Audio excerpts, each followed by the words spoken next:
கோவமா இருந்தா கிட்ட போக மாட்டேங்க.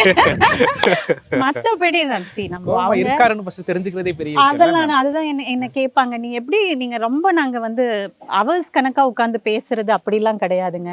அவர் பார்த்தாலே எனக்கு தெரிஞ்சிடும் இன்னைக்கு அவர் குட் மூட்ல இருக்காரா இல்லையா அப்படிங்கிறது எனக்கு தெரிஞ்சிடும். ஸோ நல்ல மூட்ல இல்லை அப்படின்னா நான் எந்த டாப்பிக்கும் அவர்கிட்ட எடுத்துட்டு போக மாட்டேங்க. ஜாலியான மூட்ல இருந்தாருன்னா எல்லா டாப்பிக்கும் கொண்டு போய் அது மோர் தென் ஹஸ்பண்ட் அண்ட் ஒய்ஃபை விடங்க ஒரு ஃப்ரெண்டா. அங்கே பாப்பா ஸ்கூலில் கூட பிடிஏல நான் ஒரு மெம்பராக இருக்கேன். அங்கே ஏதாவது எனக்கு இஷ்யூஸா இல்லை வேற எனிதிங் ரொம்ப வந்து அவர்கிட்ட ஒரு ஃப்ரெண்ட்லியாக ஷேர் பண்ணிக்கிற அளவுக்கான ஸ்பேஸ் எனக்கு அவர்கிட்ட இருக்கு. வீட்டில் வந்து இருக்கிறதே அரசியல்வாதிகள் வந்து ரொம்ப ரேர் இல்லை மேம். நீங்கள் எந்த அளவுக்கு மிஸ் பண்ணீங்க அந்த கல்யாணம் புதுசுலையா இருக்கட்டும் மற்றபடி?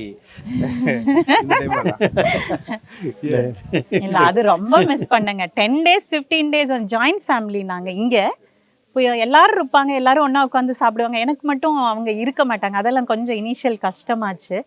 பட் அப்படி ஆன் த ஃப்ளோ அதை எல்லாமே வந்து அட்ஜஸ்ட் பண்ணிக்கிற மாதிரி ஆயிடுச்சு. நீங்கள் பார்த்து சார்ட்டை வியந்த விஷயம், நீங்கள் வந்து மேடத்தை பார்த்து வியந்த விஷயம் அப்படின்னா என்ன சார் பண்ணுவீங்க? என்ன ஒரு இது குணம் வந்து உங்களை ரொம்ப பெரிதும் கவர்ந்தது? ரம்யா வந்து ரொம்ப சாஃப்ட்டுங்க. நம்பர் ஒன் ரொம்ப சாஃப்ட்டு, ரொம்ப கேரிங், ரொம்ப கேரிங்க. கேரிங்னா ஒரு அளவு கிடந்த கேருங்க.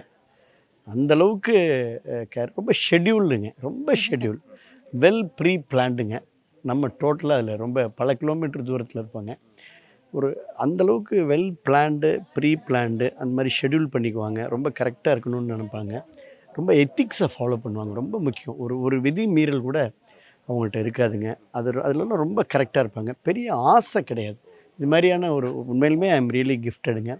எனக்கு அது வேணும் இது வேணும் அந்த மாதிரி எந்த ஆசையும் கிடையாதுங்க. என்னை ரொம்ப ஃப்ரீயாக விட்டுருக்காங்க. உங்களுக்கு என்ன தோணும், உங்களுக்கு தொகுதிக்கு போனால் நீங்கள் ஹாப்பியாவீங்க, போங்க தொகுதிக்கு போய் சந்தோஷமாக இருங்க, ஃப்ரெண்ட்ஸோடு போய் சந்தோஷமாக இருங்க, உங்களுக்கான அந்த மாதிரி என்ன மேலே உள்ள அளவு கிடந்த அன்பு, அந்த கேரிங். ஸோ இதுதான் ஒரு ரியல் பாண்டிங்க. இதுக்கு ஐ எம் ரியலி கிஃப்டடுங்க. Thank God and thank to Ramya. நீங்கள் சொல்லுங்கள் சார். இந்த சாரை நான் ஃபஸ்ட் பார்க்கும்போதுலேருந்தே நான் ரொம்ப அவர்கிட்ட இது பண்ணது 2 விஷயங்க. ஒன்று பயங்கர ஹார்ட் ஒர்க்கிங்க.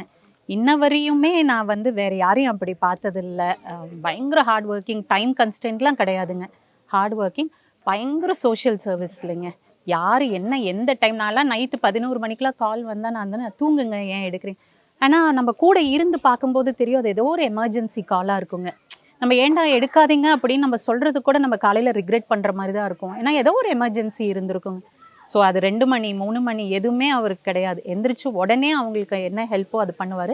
இது 2ம் எனக்கு அவங்க கிட்ட ரொம்ப பிடிக்குங்க.